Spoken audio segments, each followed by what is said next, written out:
Hello, everybody. Coach Patrick here. Thank you for joining me. Let's start by checking that posture. Yeah. Come on, come on. All right.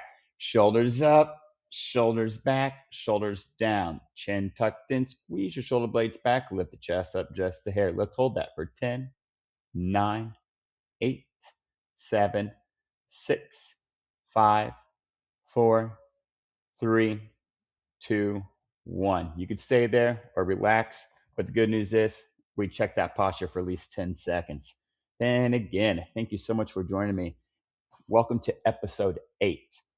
Today's focus is going over some hidden calories that's going to slow your fat loss.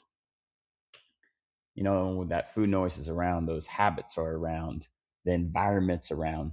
So, how do we navigate through that? I'm going to go over 5 different points. Some of this may apply to you, maybe one, maybe none. Maybe there's one that you can really lock in and relate to. All right, let's go ahead and dive into topic number 1 is liquid calories.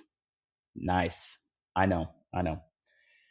First things first, I'm a coffee drinker, so I can definitely relate to this one is when you get a latte, the sugar in there, the flavoring, the whipped cream, add the chocolate chips.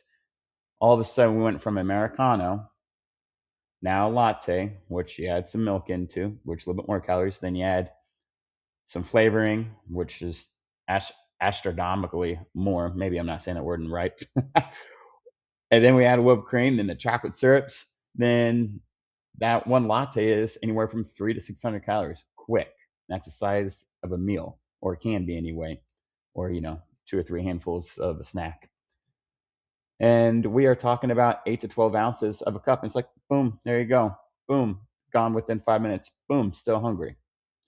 Another form of liquid calories is anyone that drinks alcohol, any way, shape, or form.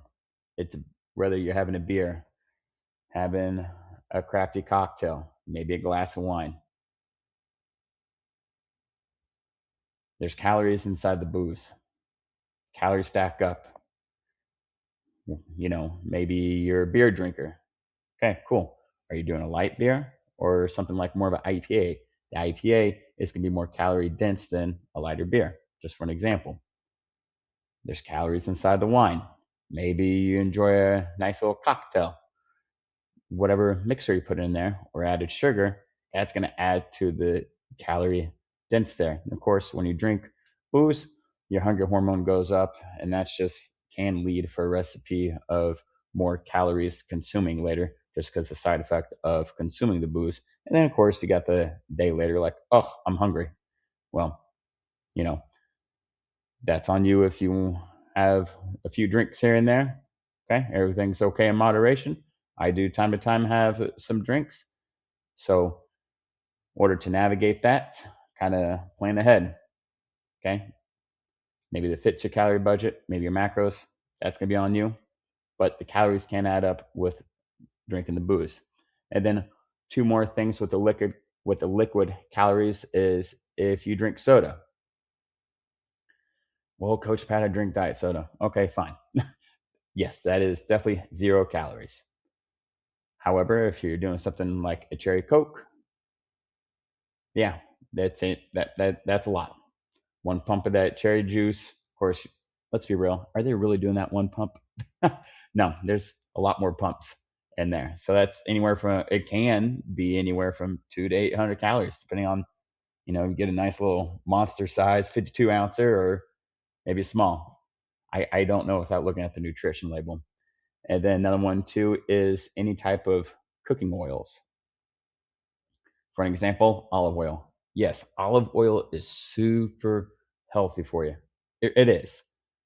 Got those excellent fats, good for that heart health, but it is very calorie dense. So if you do cook with olive oil, try, look at the nutrition label. Try to measure out 1 serving so you see at least what it looks like. So instead of just dumping it into the pan, you can be like, okay, that's 1 serving. Of course, that's on you if you want to fit that in. All right.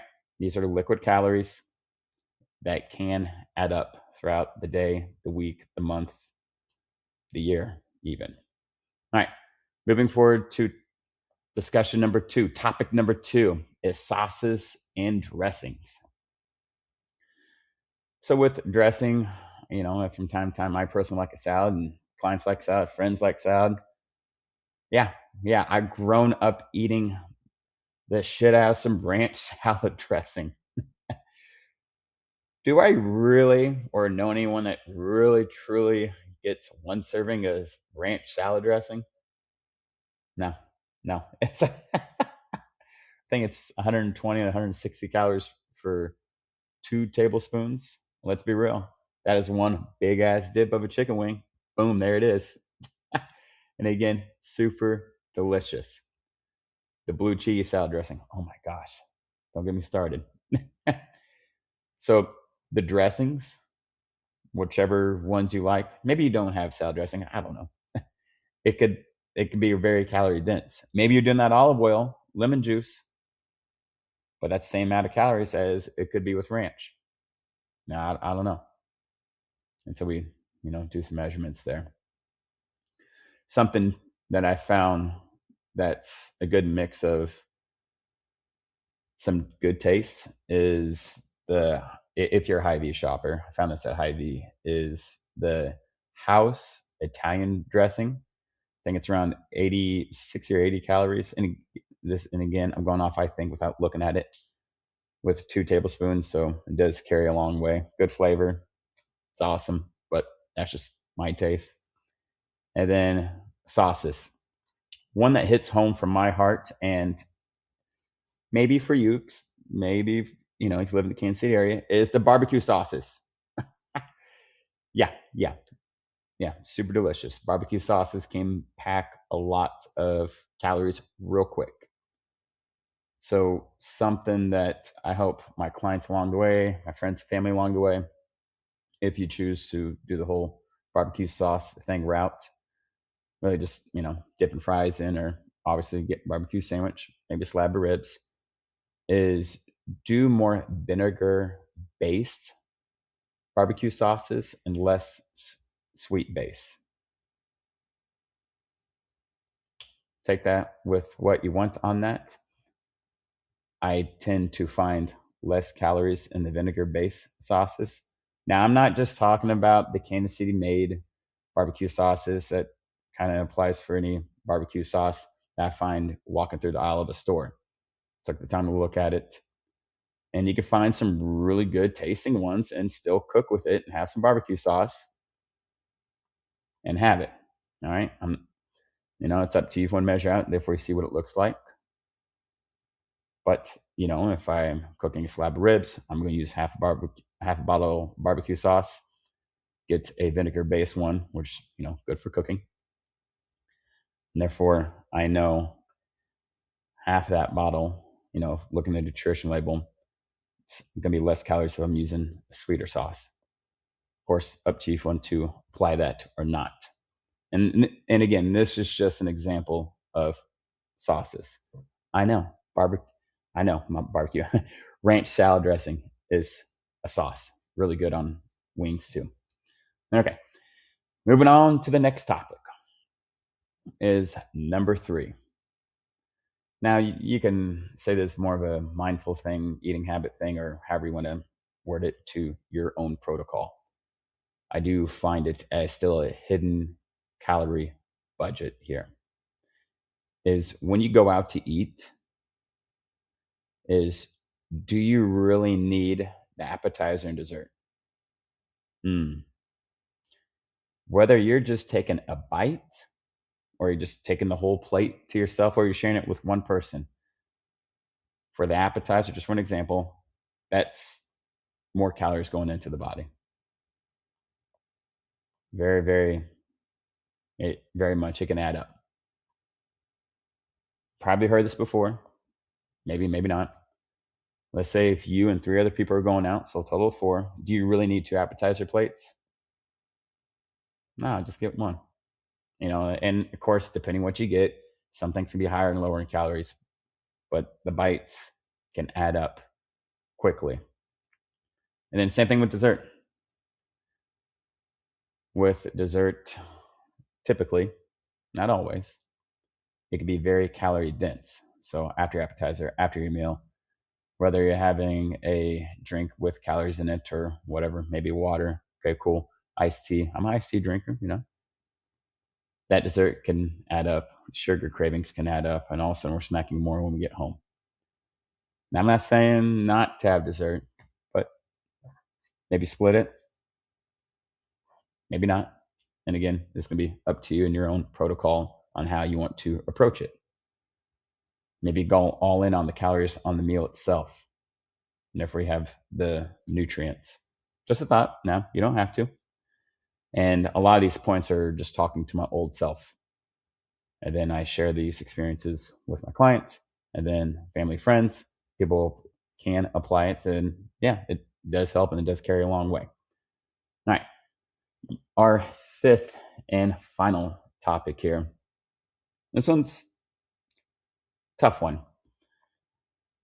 Is the mindless snacking.